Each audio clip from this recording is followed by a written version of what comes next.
c'était une personne. C'est le Fils de Dieu. Je ne pense pas que Jésus ait vraiment existé. Le Fils de Dieu? Pour répondre à cette question, je dirais Dieu. Il joue dans l'équipe de Chelsea. Si vous lisez la Bible, je ne crois pas à tout ça, moi. Il est tout. Chacun a son idée, mais pour moi, il est tout. Qui est Jésus? Pour être honnête, je ne sais pas. C'est que je ne suis pas super religieuse. Je pense que c'est un genre de sauveur. Personnellement, je pense que Jésus était sans doute un mec extra qui vécut il y a longtemps, il donnait de bons conseils et tout s'est amplifié par la suite. Tu peux couper. Pendant une bonne... Voilà, alors, qui est Jésus? C'est peut-être le personnage historique le plus connu au monde, je pense même. Plus de 2,5 milliards de personnes aujourd'hui déclarent croire en lui. Et c'est le personnage le plus présent aussi dans la littérature et les arts. Son influence a été et demeure très considérable dans notre histoire. Mais qui est-il? Alors quand on veut se documenter sur un sujet, qu'est-ce qu'on fait aujourd'hui? On va sur Internet, souvent on cherche des indices, on cherche des faits, des forums. Aujourd'hui on interroge ChatGPT, il paraît que ça s'appelle l'intelligence artificielle. Mais quoi qu'il en soit, partout où on cherche, on ne peut pas prouver ce que dit Jésus ou l'existence de Dieu par la science. La science, elle s'attache à observer, essayer de comprendre le fonctionnement de l'univers, de la nature, de la vie, à essayer d'en expliquer l'origine, mais elle ne sait pas dire qui a fait ça et pourquoi. Là, j'ai vu des beaux gâteaux sur le plateau ce matin. Si vous avez déjà fait ce gâteau, peut-être vous pouvez dire ce qu'il y a dedans. Les étapes pour le faire aussi, peut-être ce qui est original dans ce gâteau, mais est-ce que vous pouvez dire qui l'a fait, ce gâteau?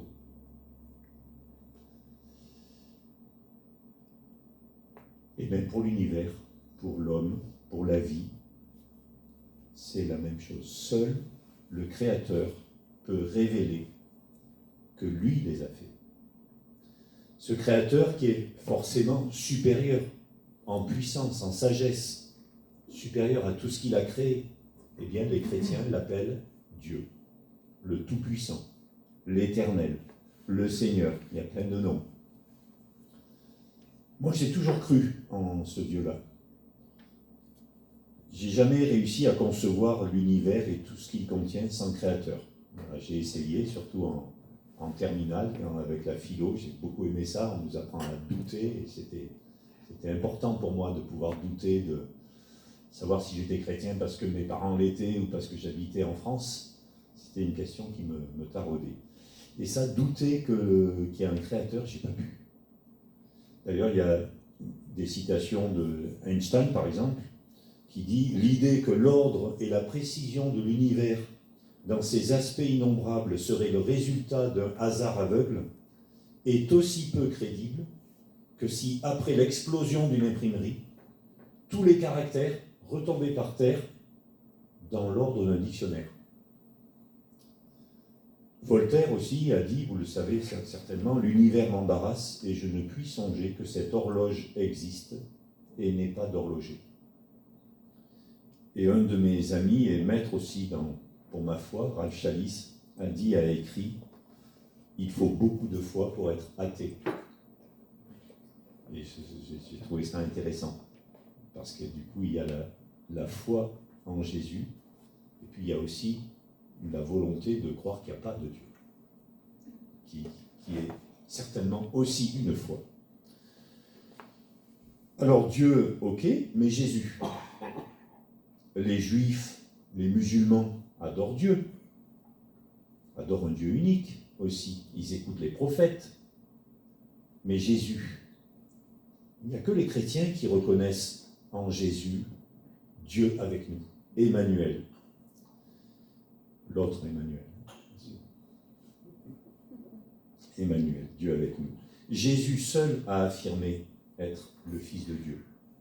Dieu fait homme, celui qui nous fait connaître Dieu.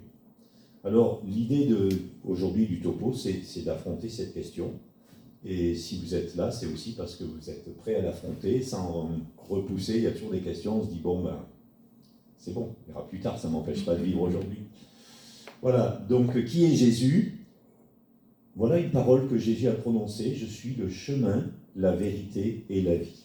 Alors, si comme il l'affirme, il est le chemin, la vérité et la vie, alors il vaut vraiment la peine de s'arrêter pour y réfléchir et d'explorer un peu les faits. Alors, je vais développer 3 points. Premièrement, Jésus a-t-il existé? Ensuite, qui Jésus pensait être? Et ensuite, pourquoi le croire? Donc, Jésus a-t-il existé? Je ne sais pas si vous avez lu ou vu un film qui s'appelle Jésus l'enquête. Si vous n'avez pas vu, vous pouvez, Hélène m'a dit, le voir sur Prime. Voilà. Sinon, il y a le DVD à la librairie chrétienne aussi, la CLC. Pourquoi je vous parle de ce DVD? C'est parce que, même un livre, c'est écrit à partir d'une histoire vraie, celle d'un homme qui est journaliste d'investigation, et sa femme se convertit à Jésus. Et pour lui, c'est insupportable, elle a perdu la raison, pour lui, hein. Et pour garder sa femme, il va mener une enquête, comme c'est son métier de le faire, pour lui démontrer la supercherie. Et c'est une enquête très poussée, très pointue, voilà. Et il ne veut rien publier qui ne soit pas de source fiable, et je ne vous en dis pas plus. Vous chercherez si ça vous intéresse. Mais c'est très intéressant. Et en fait, on sait bien plus de choses sur Jésus que sur la plupart de ses contemporains, par plein de sources. En particulier, des sources non chrétiennes. Ça, c'est intéressant, parce que si les chrétiens parlent de leur chef de file, c'est assez normal qu'ils en disent du bien et voilà, qu'ils pensent prouver qui il est. Mais par exemple, on a Flavius Joseph, qui est un historien juif, qui a écrit en 93 après Jésus-Christ, donc c'est pas longtemps après, dans un livre qui s'appelle Les Antiquités juives. Il a écrit: à cette époque survient Jésus, homme sage, si du moins on peut l'appeler un homme, car c'était un faiseur d'œuvres prodigieuses, maître des gens qui reçoivent les vérités avec plaisir. Il se gagna beaucoup de juifs, et beaucoup qui étaient d'origine grecque. Et lorsque sur la dénonciation de nos notables, Pilate l'eut condamné à la croix, ceux qui l'avaient aimé au début ne cessèrent pas de le faire. Et aujourd'hui encore, le clan des chrétiens, nommé ainsi à cause de lui, n'a pas disparu. Il a dit ça en 93, et on est en 2025. Et ce clan des chrétiens n'a pas disparu. On est là pour le manifester. Également, Pline le Jeune, vers 111, un peu plus tard, a écrit: ces chrétiens ont l'habitude de se réunir un jour de la semaine, avant le lever du jour, de réciter ensemble ou à tour de rôle des prières, en l'honneur du Christ, qu'ils considèrent comme leur Dieu. Et puis il y en a encore d'autres, Tacite, Suétone, au début du IIe siècle, et puis certainement encore plusieurs autres.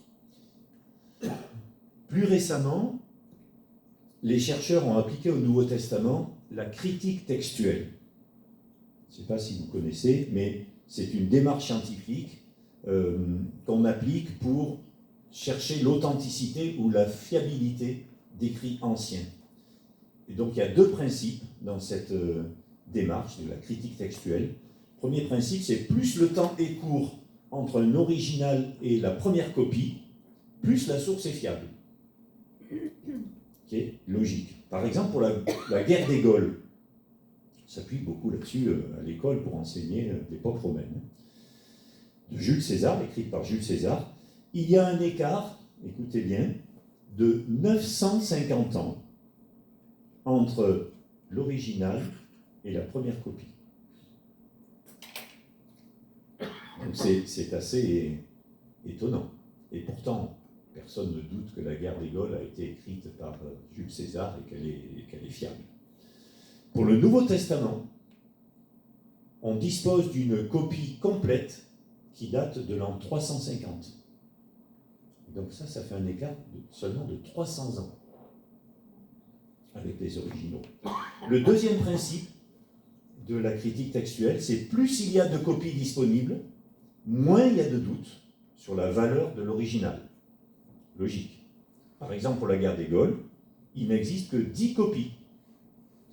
Pour le Nouveau Testament, on en a 5000 en grec, 10 000 en latin et 9000 dans d'autres langues. Aujourd'hui, je ne sais pas s'il y a des historiens qui remettent en cause l'existence de Jésus, à part peut-être d'avoir un a priori pour vouloir prouver, comme ce journaliste de Jésus d'enquête, que c'est faux. Et puis, il y a les évangiles. Il y en a 4. Ils sont écrits par des compagnons de Jésus. Vous les connaissez. Ou par des proches. Donc, quels sont les évangiles? Je vérifie si vous dormez ou pas. Les évangiles écrits par des compagnons de Jésus. Ouais. Yes. Non. Non. Mais Jean et Matthieu, oui, compagnons de Jésus. Et en fait, Marc et Luc sont des proches des autres. Voilà, mais ne sont pas des compagnons directs de Jésus. Ils ont entendu les témoignages directs des amis de Jésus. Donc les deux autres, Marc et Luc. Ça fait 4. Alors après, il y a d'autres... Pierre était un des disciples, mais qui n'a pas écrit d'évangile. Il a écrit des lettres, 2 lettres qu'on a dans le Nouveau Testament, mais on n'a pas un évangile de Pierre, où il raconte l'histoire de Jésus, grosso modo, de sa naissance ou du début de son ministère jusqu'à sa résurrection. Alors les évangiles, ils décrivent un homme, un vrai, qui partage notre humanité au travers de tout, de sa naissance, de sa croissance, de son éducation, de ses tentations, de son travail, de ce qu'il a éprouvé, le deuil, la souffrance, le rejet, la mort. On le voit parfois fatigué, avoir faim, avoir soif, avec les mêmes sentiments que nous, l'amour, la joie, la tristesse. Donc je crois qu'il était vraiment, les évangiles sont là pour ça, si vous les avez lus, ou si vous voulez les lire, vous verrez, je crois qu'il était vraiment pleinement humain. Mais est-ce qu'il était plus que ça? Et là, c'est la deuxième partie, c'est qui Jésus pensait être lui-même. Tu peux mettre, voilà, la deuxième phrase, enfin, une phrase que Jésus a dite, une déclaration qui s'adresse à moi, à ceux qui ont faim de vérité, qui ont faim de sens dans leur vie. Jésus dit, je suis le pain de vie. À ceux qui ont soif de liberté, et en particulier d'être libérés du poids de leur culpabilité, il dit, si le Fils vous libère, alors vous serez vraiment libre. À ceux qui sont angoissés, inquiets, à ceux qui sont fatigués, il dit, venez à moi, vous tous qui êtes fatigués, de porter un lourd fardeau, et je vous donnerai le repos. Jésus a dit aussi, mon ami, tes péchés te sont pardonnés. Et il n'a pas dit une seule fois, mais il a dit à plein de gens qu'il a rencontrés, il n'y a que Dieu qui puisse pardonner les péchés. Est-ce que moi, je peux pardonner tes péchés? Je ne sais pas qui je suis pour ça. Il n'y a que Dieu qui pourrait, s'il existe, pardonner nos péchés. D'ailleurs, les maîtres de la loi de l'époque, les autorités juives, religieuses, le lui font d'ailleurs remarquer et lui demandent qui peut pardonner les péchés, sinon Dieu seul. Ils avaient bien saisi cette prétention derrière ce message de Jésus de se faire Dieu, de dire, d'avoir la prétention d'être Dieu. Et Jésus répond, mon Père et moi, nous sommes un. Et le texte continue en disant, les Juifs ramassèrent de nouveau des pierres pour le lapider, et Jésus leur dit alors, Je vous ai fait voir beaucoup d'œuvres bonnes de la part du Père. Pour laquelle de ces œuvres voulez-vous me lapider? Les Juifs lui répondent, ce n'est pas pour une œuvre bonne que nous te lapidons, mais pour un blasphème. Parce que toi, qui es un homme, tu te fais Dieu. Pour eux, c'est une évidence qu'en disant ça, Jésus se fait Dieu. Et là, je voudrais aussi vous partager mon expérience de pardon. Mon ami, tes péchés te sont pardonnés. Moi, ça a été le fondement de ma foi chrétienne.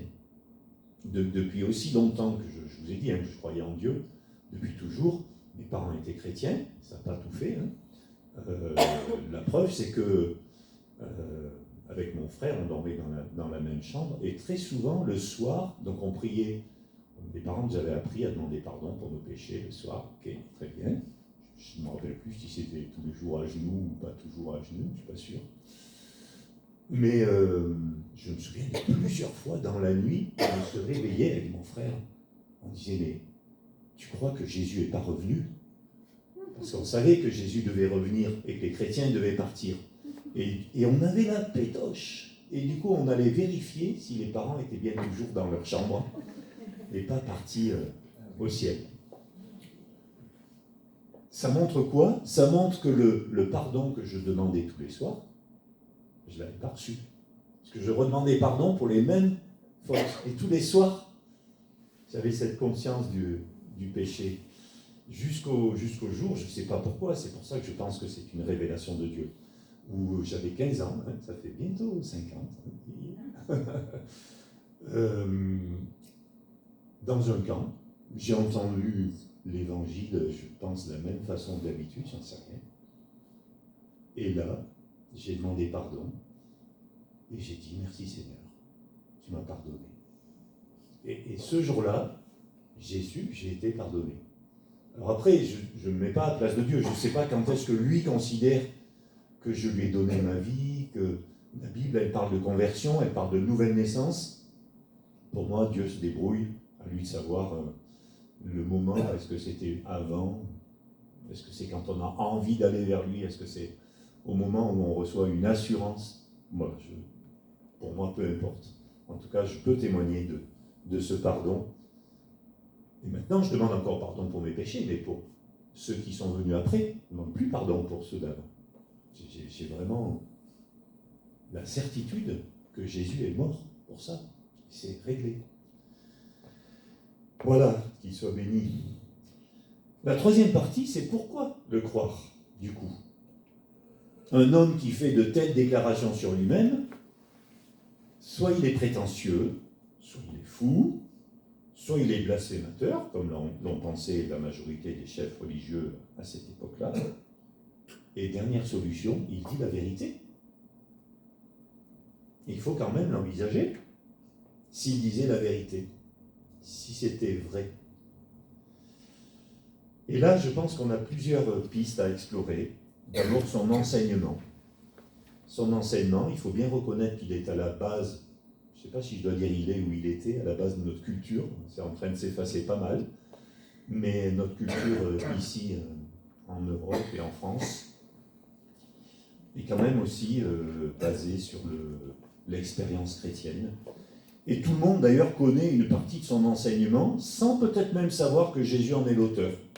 Donc je vous propose des petites phrases à compléter, que Jésus a prononcées, et qu'on connaît. On ne sait pas forcément que c'est lui qui les a dites. Si quelqu'un te frappe sur la joue droite, tu tends l'autre. Voilà. Là où est ton trésor? Plus dur. Là, oui. Là sera ton cœur. Exact. Une autre, à chaque jour, suffit sa peine. Une autre encore. Pourquoi vois-tu la paille qui est dans l'œil de ton frère et tu ne vois pas, c'est pas ta paille. La poutre qui est dans ton œil. Encore une autre, qui est un peu plus bas. Tout ce que vous voulez que les autres fassent pour vous, Faites-le pour eux. Et puis une dernière, il y en aurait beaucoup, hein. Alors elle est sûrement encore plus basse, c'est rendez à César ce qui est à César et à Dieu ce qui est à Dieu. Voilà. Donc vous voyez, c'est un tout petit extrait de choses qui ont imprégné notre culture. Il n'y a pas besoin d'être chrétien pour savoir la suite, hein. C'est dans notre culture, ça. Pourquoi le croire? Également, je pense, par ses œuvres et par sa vie. Jésus lui-même n'a pas écrit de sermon, n'a pas écrit ses mémoires, n'a pas écrit de livres. Comme la plupart des hommes qui veulent marquer les autres, vous laisser une trace, le font. Jésus n'a pas fait ça. Ceux qui veulent transformer le monde, ils écrivent, ils se filment, ils font. Lui, non. Mais ce sont ses disciples qui l'ont fait. Alors même que Jésus était déjà mort, ressuscité, monté au ciel. Ils ont écrit, d'ailleurs, que Jésus n'avait pas un lieu où reposer sa tête, mais qu'il allait de lieu en lieu en faisant le bien et en guérissant tous ceux qui étaient sous l'oppression du diable. Pour un chef, pour un seigneur, c'est pas une part très glorieuse, pas un lieu pour reposer sa tête. On peut montrer la diapo suivante. Le plus grand amour que quelqu'un puisse montrer, c'est de donner sa vie pour ses amis. Et Jésus a donné sa vie, y compris pour ceux qui n'étaient pas ses amis, dont moi. Ensuite, pourquoi le croire? Je crois à cause de sa personnalité. Jésus s'est montré humble, attentif à chacun, sensible, totalement soumis à Dieu, son Père, bienveillant, ferme, compatissant, même au sommet de la souffrance, cloué sur une croix. Que fait Jésus? Il prie son Père pour ses bourreaux. Et il dit, Père, pardonne-leur, car ils ne savent pas ce qu'ils font.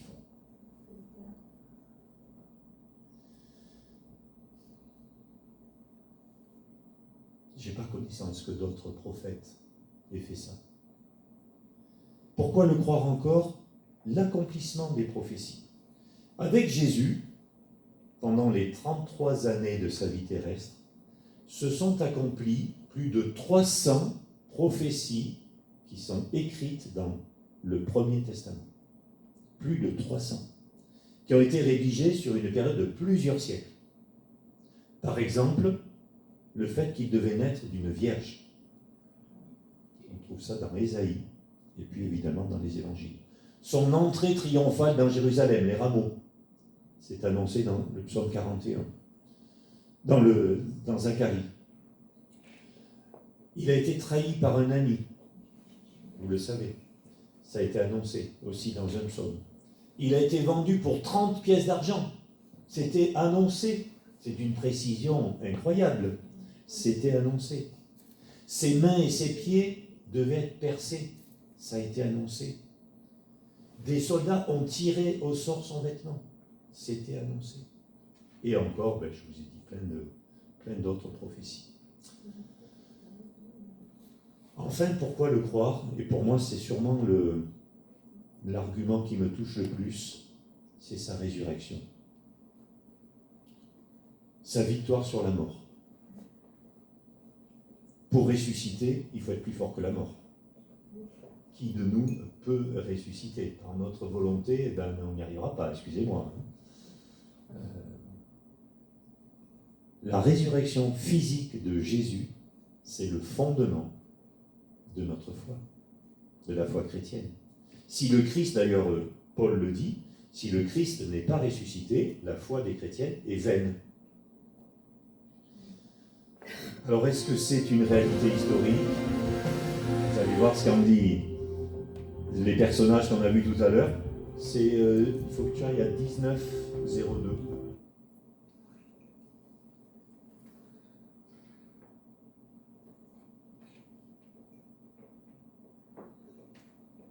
Les petits témoignages de la rue.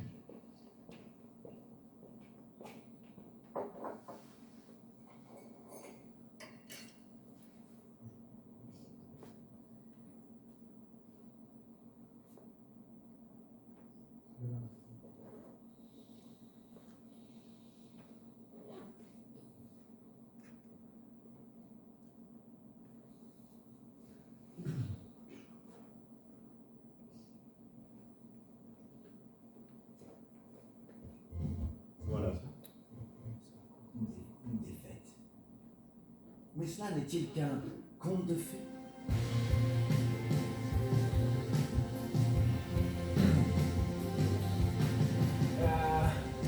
Ressuscité. Oui, c'est ce qu'on m'a dit, mais je ne sais pas, je n'en suis pas sûr. Oui, je crois que Jésus-Christ est ressuscité. En tant qu'homme de science, je pense que c'est impossible. Ouais, je crois. Non. Oui, je crois. Je ne crois absolument pas que Jésus soit ressuscité des morts. Non, je ne crois pas. Non, Jésus n'est pas ressuscité des morts. C'est ridicule. Ça pourrait être un symbole, ouais. Ou le trip d'un drogué. Oui, c'est certain. Je crois qu'il l'a fait, à 100%. La relation que j'ai avec lui me prouve que oui. Je ne suis pas renseignée là-dessus. Je sais pas, je sais pas. Voilà, alors, ça sera important de vous poser chacun la question, est-ce que Jésus est ressuscité? Il y a plusieurs éléments pour réfléchir à ça. D'abord, le tombeau vide au matin de Pâques. Jésus est-il bien mort sur la croix, sur une croix? Si on croit la Bible, il n'y a aucun doute là-dessus. Car même les gardes romains qui s'assuraient de la mort des condamnés, il est écrit que on leur avait dit d'aller briser les jambes des autres condamnés avec lui, parce que ça allait être la Pâque, il ne fallait pas que des corps restent pendus aux croix. Bon. Et quand ces gardes arrivent à Jésus, il est dit qu'ils virent qu'il était déjà mort. Ils ne lui brisèrent pas les jambes, mais un des soldats de sa lance lui perça le côté, et il en sortit aussitôt du sang et de l'eau.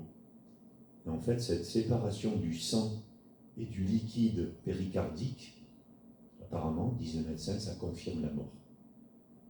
Ensuite, il a été mis au tombeau, dans une tombe qui était scellée par une énorme pierre, très lourde. Donc ça aussi, compliqué d'organiser l'évasion. Est-ce que les disciples n'auraient pas volé le corps pour répandre la rumeur de sa résurrection? En fait, les autorités avaient anticipé ça, et la tombe, du coup, était bien gardée par des soldats. Et puis, les disciples étaient traumatisés dans l'incompréhension de ce qui arrivait à leur Messie. Et même eux, j'allais dire, peut-être surtout eux, ils n'ont pas compris, et ce n'est pas un jugement que je porte, parce qu'il fallait dire c'était le premier homme qui ressuscitait de cette façon-là. Comme ça, il y avait eu parfois, on a écho dans la Bible de quelques résurrections, mais voilà, par la prière, l'intercession d'un prophète. Et les disciples se tenaient même cachés par crainte des Juifs, ça nous est dit. Donc sa résurrection est quelque chose d'exceptionnel, d'extraordinaire. Et puis il y a ces apparitions. Un grand nombre de gens ont vu Jésus après sa résurrection. On peut se demander s'il ne s'agit pas d'un phénomène psychologique, d'hallucination, ou d'un effet de foule. Mais il est apparu plus de 10 fois, dont une fois à plus de 500 personnes à la fois, nous dit 1 Corinthiens 15. Donc je vous ai dit, les disciples étaient craintifs, mais ils étaient aussi sceptiques, et on les comprend. Par exemple, Marc raconte, Jésus ressuscité le matin du premier jour de la semaine, apparut d'abord à Marie-Madeleine, de laquelle il avait chassé 7 démons. Elle alla porter la nouvelle à ceux qui avaient été avec lui et qui menaient d'œil et pleuraient. Quand ils entendirent qu'il vivait et qu'elle l'avait vu, ils ne la crurent pas. Après cela, il se montra sous une autre forme à 2 d'entre eux qui étaient en chemin et se rendaient à la campagne. Ils revinrent eux aussi l'annoncer aux autres, qui ne les crurent pas non plus. Jean, lui-même, un autre disciple, donc il nous parle de Thomas, qui disait, c'est très connu, si je ne vois pas dans ses mains la marque des clous, si je ne mets pas mon doigt à la place des clous, si je ne mets pas ma main dans son côté, je ne croirai point. Et Jésus, il ne nous a pas dit qu'il lui en ait fait le reproche. C'est difficile de croire en la résurrection. Luc, l'évangéliste, raconte, Jésus lui-même se présenta au milieu d'eux, les disciples et leurs compagnons, et il leur dit que la paix soit avec vous. Saisis de frayeur et de crainte, ils pensaient voir un esprit. Mais il leur dit, pourquoi êtes-vous troublés? Pourquoi ces raisonnements s'élèvent-ils dans vos cœurs? Voyez mes mains et mes pieds, c'est bien moi. Touchez-moi, voyez. Un esprit n'a ni chair ni os, comme vous voyez que j'en ai. Et en disant cela, il leur montra ses mains et ses pieds. Comme dans leur joie, ils ne croyaient pas encore, et qu'ils étaient dans l'étonnement, il leur dit, « Avez-vous ici quelque chose à manger ?» Ils lui présentèrent un morceau de poisson grillé. Il le prit et le mangea devant eux. Voilà des choses troublantes quand on veut les considérer. Un autre élément, c'est l'impact de cette résurrection. Voilà un petit groupe d'hommes et de femmes qui avaient suivi Jésus, espéraient.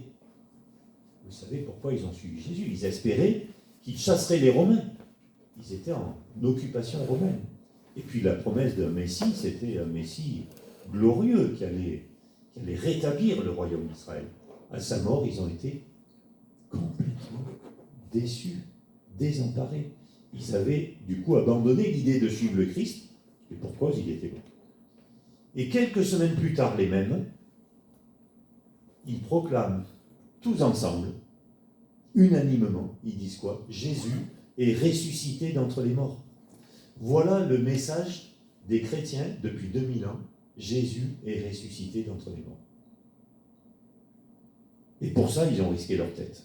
Et beaucoup d'entre eux sont morts pour l'avoir affirmé et proclamé, et aujourd'hui encore, beaucoup meurent pour cela.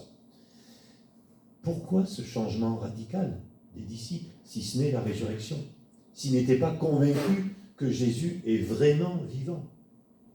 Et on peut ajouter aussi que l'impact, c'est que de cette poignée d'hommes qui étaient illettrés, la plupart étaient des pêcheurs, des gens simples, l'Église, en 300 ans, s'est répandue à travers le monde habité de l'époque.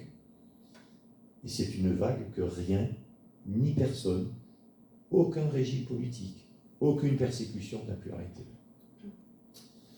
Et puis, il y a l'expérience chrétienne. Au fil des âges, des millions d'hommes et de femmes au cours des siècles ont cru en la résurrection de Jésus, c'est-à-dire en sa victoire sur la mort. Et pas que des gens d'Occident, de France, mais des gens de tous âges. Pas que des vieux qui ont besoin d'une béquille. Des gens de tous âges, de cultures différentes, de continents différents, de milieux sociaux différents, de générations, ont découvert en Dieu un Père par Jésus-Christ. Ils ont reçu, comme moi, le pardon, la paix, l'espérance, la vie. Et c'est ce que nous dit Jésus, je suis venu afin que vous ayez la vie, et la vie en abondance. Voilà, ça là aussi, je peux témoigner que c'est l'expérience que j'ai faite. Depuis cette époque-là, depuis mes 15 ans, je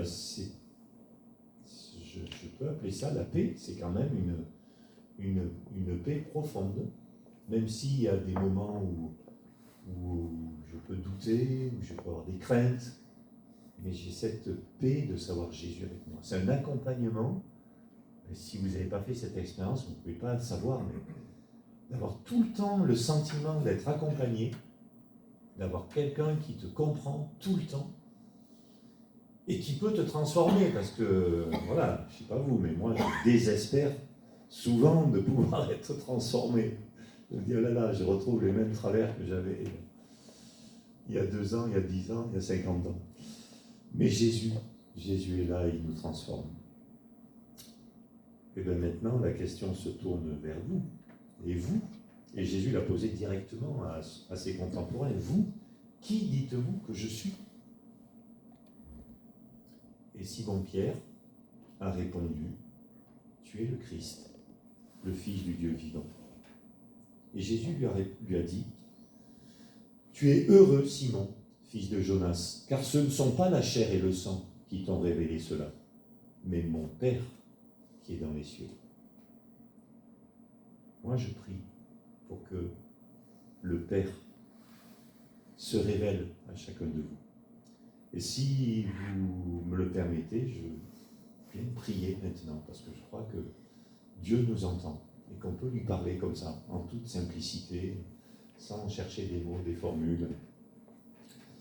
Alors oui, Jésus, si tu es réellement ressuscité, si tu es le Fils de Dieu, alors toi qui es vivant, souffle en moi ta vie abondante.